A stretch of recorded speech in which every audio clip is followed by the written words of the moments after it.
Hello everyone, welcome to learn with Lipika. Hope आप सब safe होंगे। तो चलिए आज की क्लास की शुरुआत करते हैं।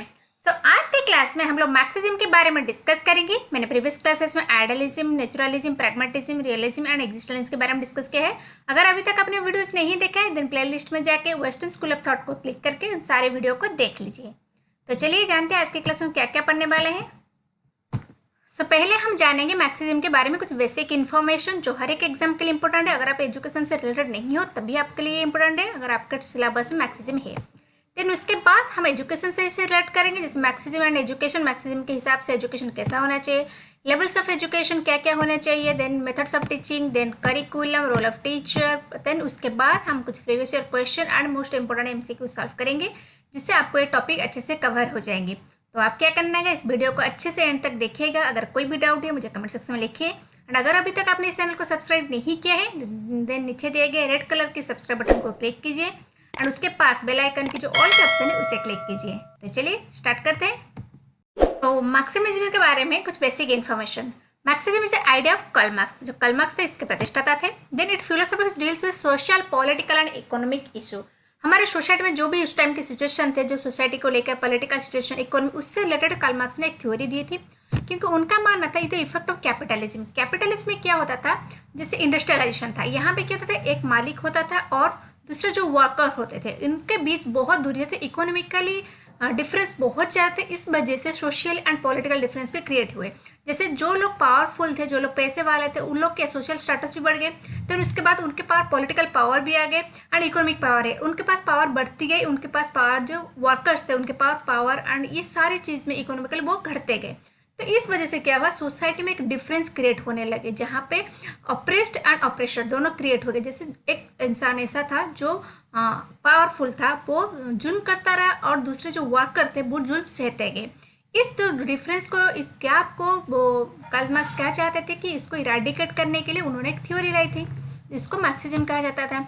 Every person with society works for common good. यहाँ पे वो ऐसे सोसाइटी चाहती थी जो क्लासलेस सोसाइटी हो, जहाँ पे कोई भी क्लास नहीं कि कोई मतलब कोई मालिक, कोई नौकर, कोई मतलब इकोनॉमिकली हायर पोजीशन, कोई नहीं, ऐसा क्लास वाइज कुछ नहीं होना चाहिए। सारे एक ही क्लास के होने चाहिए। Every one work for a society and good, common good, जहाँ पे हर सोसाइटी में एक कॉमन सोसाइटी के लेके काम करना, कोई पर्सनल चीज़ नहीं होनी चाहिए। फॉर एग्जाम्पल, अगर आप इनकम कर रहे हो, इसका मतलब नहीं है कि ये ऑफिस, जो आप इनकम ये आपकी है, नहीं, ये सोसाइटी के। आप क्या करो, उनको सोसाइटी में बांट दो, ये मानना था कार्ल मार्क्स था। देन चलिए, economic inequality leads to social inequality. उनका मतलब अगर इकोनॉमिकली इनइक्वालिटी होगी देन सोशल इनइक्वालिटी होगी, क्योंकि जो लोग मतलब पैसे वाले हैं उनको क्या लेने, नहीं, ये वर्कर लेवल के लोग उनको वो हीन दृष्टि में देखेंगे। एंड जो वर्कर वाले लोग हैं वो क्या करेंगे, नहीं नहीं, ये पैसे वाले हैं, हम उससे दूर रहेंगे। तो ये जो होगा ये सोशल इनइक्वालिटी क्रिएट करेगा, जो ह्यूमैनिटी को मार देगा। उनका मानना था, मार्क्सिज्म का, मार्क्स का मानना था कि सोसाइटी में हर एक कॉमन होना चाहिए, सब सेम लेवल के लिए, कोई भी क्लासेस नहीं होनी चाहिए। जहाँ पे अगर आप कोई इनकम कर रहे हैं, कुछ भी इनकम कर रहे हैं, आप हर सोसाइटी के लिए इनकम करें, आपकी पर्सनली कुछ नहीं होता है। Okay, he argued that root cause of enhanced inequality was private ownership of economy. जो प्राइवेट ओनरशिप होती है, जैसे मेरी कंपनी है, मेरी जॉब है, मेरे पैसा, इस वजह से ही हमारे अंदर क्या आती है, इनइक्वालिटी आती है। अगर सब कुछ सोसाइटी का ही हो, जो भी कुछ इनकम करे वो सब में बराबर ही बांटा दिया जाए, देन क्या होगा, देन इनइक्वालिटी नहीं रहेगी। ये था कार्ल मार्क्स का थ्योरी। मार्क्स ने दो टाइप के पीपल के बारे में बताया था, जैसे बोर्जुअस जो रूलिंग क्लास थे, कैपिटलिस्ट थे, रिच और मास्टर पर्सन थे, एंड प्रोलेटेरिएट जो worker and poor and slave. इनका मानना था कि ये लोग क्या होते हैं, ये इनइक्वालिटी, ये जो डिफरेंस है यही इनइक्वालिटी क्रिएट करते हैं, क्योंकि ये लोग रूल करते हैं, ये लोग डोमिनेट करते हैं एंड ये लोग सहते हैं। ओके, देन चलिए, state should take responsibility of economy, political and education leadership. तो किसी एक इंसान के पास पावर, पैसा ही रहना नहीं चाहिए, स्टेट के पास रहना चाहिए, ताकि वो हर एक इंसान में इक्वली डिवाइड कर सके। Okay, Marxism oppose idealism and support realism. यहाँ पे क्या होता है, मार्क्सिज्म आइडियलिज्म। आइडियलिज्म मैंने पढ़ाया था कि आइडियलिज्म में क्या इंपॉर्टेंस है, आइडिया इंपॉर्टेंस है। तो जहाँ पे आइडिया वैल्यू इंपॉर्टेंट है, एंड रियलिज्म में क्या, रियलिटी। रियलिटी में क्या हो रहा है, ये प्रायोरिटी होता है। सो मार्क्सिज्म रियलिज्म को प्रायोरिटी देते थे। ये बहुत बार क्वेश्चन आए हैं प्रीवियस ईयर एग्जाम में, तो इस वर्ड को याद रख लेना। Then dialectical materialism, historical materialism, mode of production. So हम एजुकेशन के स्टूडेंट से इन सारे को हम डिटेल में जाने की कोई जरूरत नहीं है, हमें सिर्फ इस वर्ड को याद रखना है। क्वेश्चन इस वर्ड से आता है कि ये किसने दिया है। ओके, बस इतना ही, क्योंकि मार्क्सिज्म क्या मानना था, सोसाइटी हिस्टोरिकली के मटेरियल के हिसाब से चेंजेस होता है। पहले होता है लेन अपोज आता है, देन जो हमारे वर्कर लेवल है वो अपोज करते हैं, देन एक न्यू सोसाइटी क्रिएट होती है, देन उसके बाद अगर उसमें भी कोई प्रॉब्लम होती है देन वो भी अपोज करते हैं। इस तरीके से हमारे चेंजेस आते हैं। तो आप सिर्फ इन वर्ड को याद रख लेना। ओके, देन चलते हैं मार्क्सिज्म एंड एजुकेशन के बारे में जानते हैं। सो अभी जानते हैं मार्क्सिज्म के हिसाब से एजुकेशन सिस्टम कैसा होना चाहिए। सो मार्क्सिज्म के हिसाब से एजुकेशन सिस्टम कैसा होना चाहिए। The states which emphasis are imparting objective knowledge, कैसा होना चाहिए नॉलेज, ऑब्जेक्ट, जैसे वो रियलिटी को सपोर्ट करते थे, रियलिटी में क्या कहा जाता है, objective knowledge. Then state should promote the physical and mental development, physical और मेंटल डेवलपमेंट होना चाहिए, ऐसा एजुकेशन सिस्टम होना चाहिए। क्योंकि उनका मानना दो टाइप के लोग हैं, जो मेंटली मतलब स्ट्रांग है वो लोग क्रिएट करेंगे, एंड जो फिजिकली स्ट्रांग है वो उस काम को करेंगे, जैसे वर्कर लोग, लेकिन उनको बस इक्वालिटी होनी चाहिए, ये बात उन्होंने बताई थी। Okay, then vocational and trade education establishment society, vocational education को प्रायोरिटी दिया था किसने, मार्क्सिज्म ने। हमने रियलिज्म में पढ़ा था वोकेशनल एजुकेशन को किसने प्रायोरिटी दिया था, रियलिज्म ने। सो ये वोकेशनल एजुकेशन ट्रेड एजुकेशन होने तभी जाके वो वर्क पाएंगे, मतलब कोई भी काम करेंगे। Then education should be create full employment situation, ये ऐसा एजुकेशन सिस्टम होना चाहिए जो आपको एम्प्लॉयमेंट दे। Okay, then Marxism and goal of education, Marxism के हिसाब से गोल ऑफ एजुकेशन क्या होना चाहिए ना, education should oppose the citizen to obey the state and law. Okay, education should be compulsory for all citizen, everyone should get education. Okay, तभी जाके equality आएगी। Then the state should bear the burden of education, ये जो education के burden है इसको कौन beer करना चाहिए, स्टेट, कोई भी इंडिविजुअल उसको मतलब एजुकेशन के जो जितने भी खर्च है वो कोई इंडिविजुअल नहीं करना चाहिए, वो स्टेट करना चाहिए, क्योंकि पीपुल है स्टेट के responsibility. Okay, then development of all citizens, हर एक की डेवलपमेंट होनी चाहिए, लेकिन एक ही क्लास का डेवलपमेंट होनी चाहिए, क्लासलेस सोसाइटी होनी चाहिए। Then the under privilege should be given priority, जो जैसे अभी हो रहा है हमारे SC ST और वुमेन्स को कुछ प्रायोरिटी मिल रही है, इस तरीके के जो ऑन प्रिविलेज्ड है उनको कुछ प्रायोरिटी मिलनी चाहिए एजुकेशन में। There is no place for religion in an education system, education में रिलीजन की कोई मतलब कोई स्पेसिफिक रिलीजन आप एजुकेशन नहीं दे सकते, हर रिलीजन आपके लिए समान होनी चाहिए। यहाँ पे रिलीजियस बेसिस से कोई भी इनइक्वालिटी नहीं होनी चाहिए, एंड स्कूल में स्पेसिफिकली एजुकेशन सेंटर में स्पेसिफिक रिलीजन की आपको एजुकेशन नहीं दी जानी चाहिए। देन लेवल्स ऑफ एजुकेशन, जो लेवल्स ऑफ एजुकेशन है primary secondary and higher education में क्या क्या बताया था। सो प्राइमरी एजुकेशन कैसा होना चाहिए ना, 8 year of compulsory free and universal primary education, जिसको गांधी जी ने सपोर्ट किया था। क्या primary education free and compulsory होनी चाहिए 8 ईयर की। Then it should be continue till the age of 15 age तक होनी चाहिए प्राइमरी एजुकेशन। देन उसके बाद आता है सेकेंडरी एजुकेशन, सेकेंडरी एजुकेशन में क्या होता है ना, competence adolescence should be selected for the 3 years of vocational and technical education. So secondary education में आपको क्या देना है, आपको वोकेशनल एंड टेक्निकल एजुकेशन देना है। जो भी बच्चे प्राइमरी एजुकेशन क्वालिफाई करके जाएंगे वो सेकेंडरी में ये चीज़ वोकेशनल टेक्निकल एजुकेशन पाएंगे। Then higher education, higher education में क्या होना है ना, competent youth should be selected for 3 years of university education. यहाँ पे क्या होना चाहिए, जो लोग सेकेंडरी एजुकेशन को क्वालिफाई करेंगे वो लोग क्या करेंगे ना, 3 years ऑफ यूनिवर्सिटी एजुकेशन पाएंगे। ओके, जो अभी चल रहा है। Then methods of teaching, maths के हिसाब से मेथड्स ऑफ टीचिंग क्या क्या होने चाहिए, जैसे lecture and text book method होनी चाहिए। Then tutorial and seminar, tutorial में और सेमिनार में क्या होता है, एक टॉपिक को डिस्कस होता है, इस वजह से आपकी क्या होता है, प्रोजेक्ट डेवलपमेंट होती है, कॉग्निटिव डेवलपमेंट होती है, थिंकिंग डेवलपमेंट होती है, प्रॉब्लम सॉल्विंग एबिलिटी डेवलप होती है। देन प्रोजेक्ट मेथड, इसको मैंने प्रीवियस क्लासेस में समझाया है। Then problem solving method and Marx education is based on principle of learning by doing, learning by मतलब काम करते करते आपको सीखनी चाहिए, तभी जाके आपको वो एजुकेशन आगे जाके काम में आके आपको एम्प्लॉयमेंट देगी। Okay, then students should work both in agriculture farm and factory, तो स्टूडेंट्स को ऐसे तैयार करना चाहिए कि वो एग्रीकल्चर फील्ड में भी काम कर सके और फैक्ट्री में भी काम कर सके, दोनों तरीके की उनको कॉम्पिटेंसी होनी चाहिए।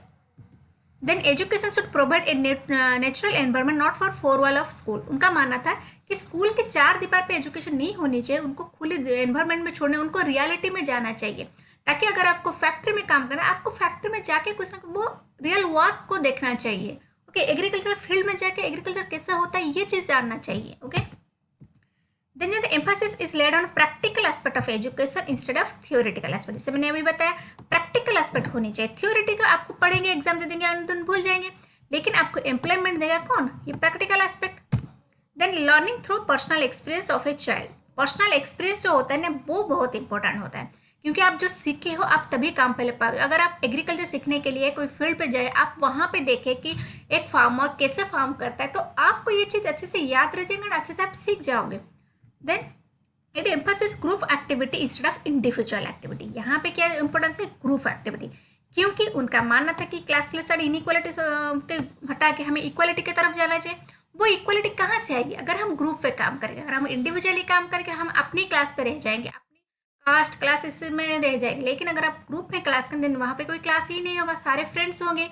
Okay, Marxist education intend to promote cooperative spirit instead of competitive spirit amongst cooperation होनी चाहिए, नहीं कि कंपटीशन, नहीं किसी को पीछे छोड़ के हमें आगे बढ़ना, ये नहीं होना चाहिए। इसको बिल्कुल भी नहीं करते, मैक्सिमम फुल्ली अपोज करते थे, क्योंकि इन्होंने जो बताया था अगर हम कंपटीशन की ओर जाएंगे तो क्या होगा, कोई भी एक सुपीरियर क्लास के होगा, कोई एक इन्फीरियर क्लास के होगा, देन डोमिनेशन स्टार्ट हो गए, देन मतलब स्ट्रगल स्टार्ट हो गए, देन कॉन्फ्लिक्ट स्टार्ट हो गई, ये सारे चीज स्टार्ट हो गए, तो क्या होता है, कोऑपरेटिव सोसाइटी। देन मार्क्सिज्म के हिसाब से करिकुलम कैसा होना चाहिए। सो अभी जानते हैं मार्क्सिज्म के हिसाब से करिकुलम कैसा होना चाहिए। सो करिकुलम जो develop skill instead of abstract knowledge, यहाँ पर क्या होना है, स्किल डेवलपमेंट पे प्रायोरिटी देनी चाहिए, ताकि वो अगर स्किल डेवलपमेंट होगा तभी एम्प्लॉयमेंट होगी, नहीं। Then work experience is regarded as the integral part of education. Work में एक्सपीरियंस होना बहुत ही इंपॉर्टेंट है, जैसे वो प्रीवियस में बताया था। The curriculum include the socially useful subjects such as science, mathematics, geography, life science, zoology, astronomy, ये सारे सब्जेक्ट होने चाहिए, क्योंकि ये सारे आपको स्किल देते हैं। Then history of communist movement and political economy, जो कम्युनिस्ट मूवमेंट हुआ, जो पॉलिटिकल इकोनॉमी, उसके बारे में जानना चाहिए, तभी जाके इनके अंदर वो इनइक्वालिटी की भावना दूर होगी। कम्युनिस्ट जो मार्क्सिज्म सपोर्ट करते थे, उनका मानना था जैसे इक्वालिटी होनी चाहिए, क्लासलेस सोसाइटी होनी चाहिए। Okay, then at the primary level only the mother tongue should be taught, but at the secondary level should the curriculum should include foreign language. ऐसे प्राइमरी लेवल में मदर टंग, जैसे गांधी जी ने भी support किया था, mother tongue होनी चाहिए। Then जो हमारे सेकेंडरी लेवल जब हो जाए तो देन फॉरेन लैंग्वेज यूज होना चाहिए। Then creative work and co curricular activities have been given the importance place. जहाँ पे क्रिएटिव वर्क, अगर ये चीज़ होगी देन आपकी फिजिकल और मेंटल दोनों की डेवलपमेंट होगी, आपकी पर्सनालिटी की डेवलपमेंट होगी। जैसे मैक्सिमम बताया था पहले, अभी मैंने कहा कि मेंटल एंड फिजिकल डेवलपमेंट के ऊपर एजुकेशन को फोकस करना चाहिए। Then it include physical exercise, music, painting, games and sports, ये सारी चीज़ इंक्लूड होनी चाहिए।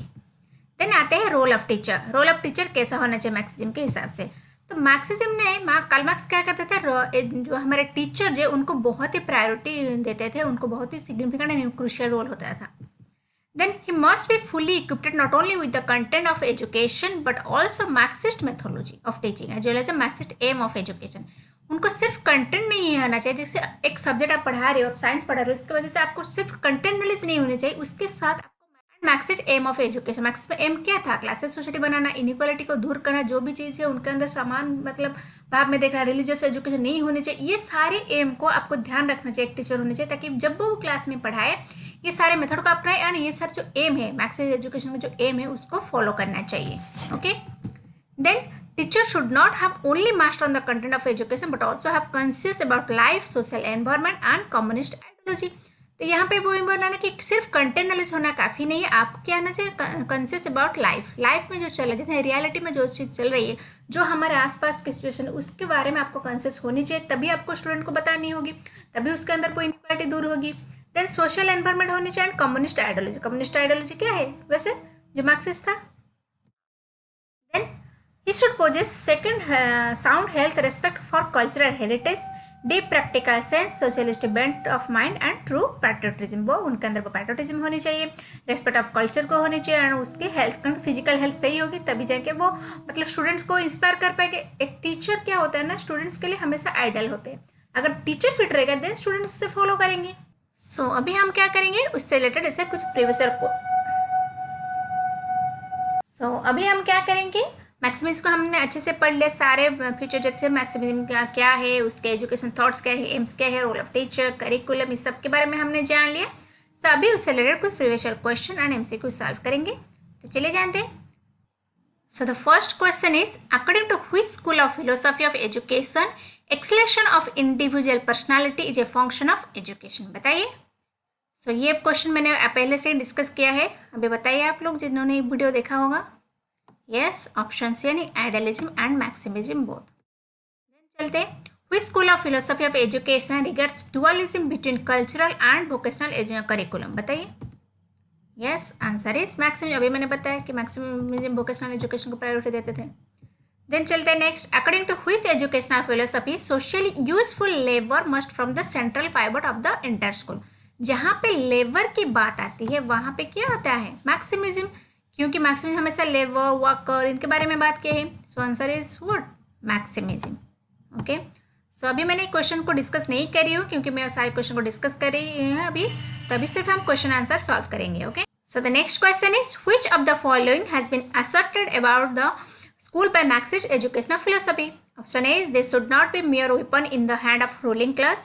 They should function as deliberate instrument of state policy. They should disinterestedly serve society as a whole. They should stand above politics. बताइए answer क्या होगा? Yes, answer is B, यानी कि they should function as a deliberate instrument of state policy. State policy के हिसाब से होनी चाहिए. Then Marxism does not believe in education for productivity, religious education, education for equity and mass education. बताइए, अभी मैंने बताया था यस, रिलीजियस एजुकेशन को वो बिलीव नहीं करते थे, कोई भी रिलीजियस एजुकेशन नहीं दिया जाना चाहिए. Then Marxist education philosophy is closer to, बताइए idealism, realism, naturalism and pragmatism. अभी मैंने बताया था यस, क्लोजर किसके है, रियलिज्म के, ऑपोज किसके है, आइडियलिज्म के. Then who said that mode of production the sole determination of the culture of people? अभी ये वर्ड है, मैंने ये सारे वर्ड को पता कि आपको ये सारे वर्ड याद रखना चाहिए. जैसे मोड ऑफ प्रोडक्शन किसने दिया था, बताइए. यस, मार्क्सिज्म ने दिया था, यानी कि कार्ल मार्क्स. देन चलिए next, so answer is Karl Marx. In dealing with problems of education which of the following combination will be supported by a teacher or Marxist education? यहाँ पे education के N के जगह B हो गया है, typing mistake है. So बताइए answer. The aim of education is to help creation of classless society. Science and technology helps the development of the society. Individual freedom, ascension and progress of society, or progress of society implies substance change in the means of education. बताइए answer क्या होगा. Answer is D, यानी कि 1, 2 and 4, यानी कि the aim of education is to help the creation of classless society. Yes, इसके बारे में बताया था. Then since science and technology help in the development of society. ये साइंस और टेक्नोलॉजी के बारे में उन्होंने करिकुलम बताया था, ये सब चीज़ रहनी चाहिए. Then individual freedom assertion and the progress of society, नहीं, ये उन्होंने इंडिविजुअलिटी के बारे में नहीं बताया है. देन आता है progress of society implies subsequent change in the means of education. Yes, इसके बारे में बताया है. ओके, सो चलिए next question. Next question, which of the following represent communist ideal of education? Communist ideal of education किसने क्या बताया था, education for freedom, education for nationalism, education for democracy और education for state control. Yes, education for state control. Education किसके under होनी चाहिए, state के under होनी चाहिए. Then which of the following school of philosophy regards education as a means of social growth and economic production? जहाँ पे social growth, economic word आए, economic production है, आप इसे अंधाधुन मार्क्सिज्म ही मार देना. आंसर क्या होगा, मार्क्सिज्म ऑब्वियसली, क्योंकि यहाँ पे इकोनॉमिक डेवलपमेंट की बातें हो रही है. Thank you. सो ये था आज का टोटल मार्क्सिज्म के ऊपर लेक्चर, जहाँ पे हमने मार्क्सिज्म को पूरे कवर किए, जहाँ पे हमने मार्क्सिज्म के बेसिक इन्फॉर्मेशन, उसके बाद उसके एजुकेशनल थॉट्स, उसके लेवल्स ऑफ एजुकेशन क्या क्या होनी चाहिए, उसके methods of teaching and curriculum, role of teacher, ये सब को हमने डिस्कस किए. उसके बाद हमने previous year question and MCQ solve किए. होप आपको ये टॉपिक अच्छे से समझ में आ गया होगा. अगर कोई भी डाउट है आप मुझे कमेंट सेक्शन में लिखिए. एंड अगर अभी तक चैनल को सब्सक्राइब नहीं किया है, आप सब्सक्राइब कर दीजिए, साथ में बेल आइकन के ऑल ऑप्शन को भी क्लिक कर दीजिए. एंड अगर आपको वीडियो अच्छी लगी देन कमेंट सेक्शन में भी लिख लीजिए. So thank you.